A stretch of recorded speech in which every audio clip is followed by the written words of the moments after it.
Ming Dynasty. Ang dinastiyang Ming ay isa sa mga namahalang dinastiya ng China.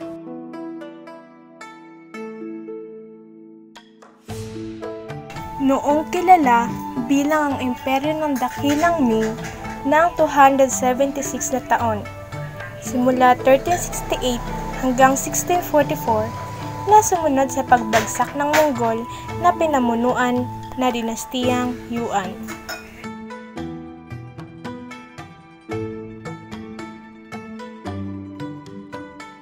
Ming, inilalarawan ng ilan bilang isa sa mga pinakadakilang mga kapanahunan ng mahusay na pamamalakad at panlipunang katatagan sa kasaysayan ng tao.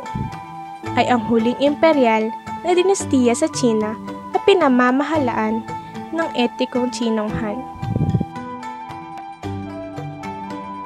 Bagaman ang pangunahing kabisera ng Beijing ay bumagsak noong 1644 sa isang paghihimagsik na pinangunahan ni Li Zicheng na nagtatag sa dinastiyang Shun.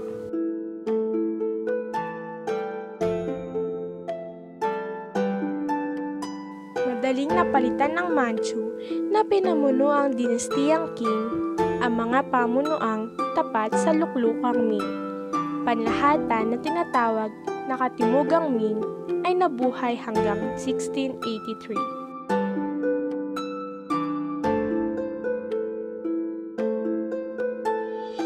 Ang mga kabiserang naka-exile ng Katimugang Ming ay ang Nanjing 1644, Fuzhou 1645-1646 at ang Guangzhou 1646-1652.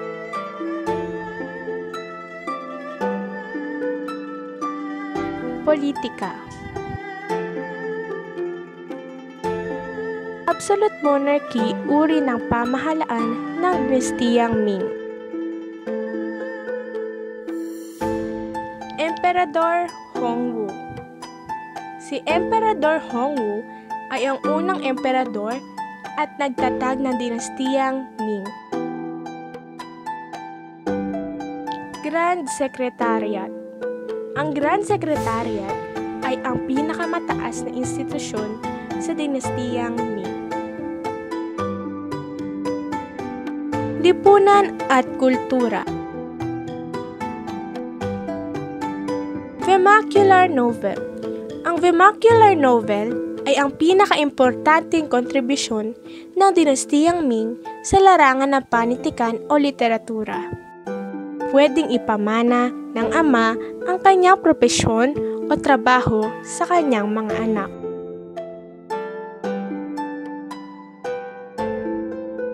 Nahati sa 4 na klase o uri ng tao sa lipunan ng dinastiyang Ming. Una dito ay ang merchants, pangalawa ang farmers, pangatlo ang artisans, at ang panghuli ay ang pesante. Ekonomiya. Pagsasaka at pagtatanim. Ang pagsasaka at pagtatanim ay ang opisyal na hanap buhay ng mga tao sa loob ng teritorya ng dinastiyang Ming.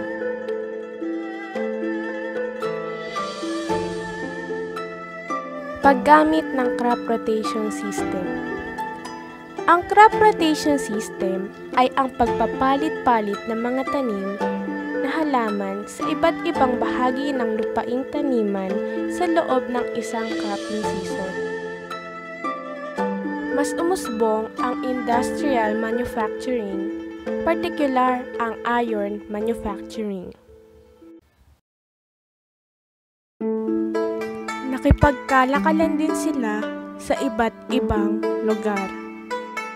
Relihiyon. Taoism at Buddhism ay ang mga opisyal na relihiyon ng dinastiyang Ming. Isut Mateo Ricci. Siya ay isa sa mga pangunahing nagpalaganap ng Kristyanismo sa China noong dinastiyang Ming.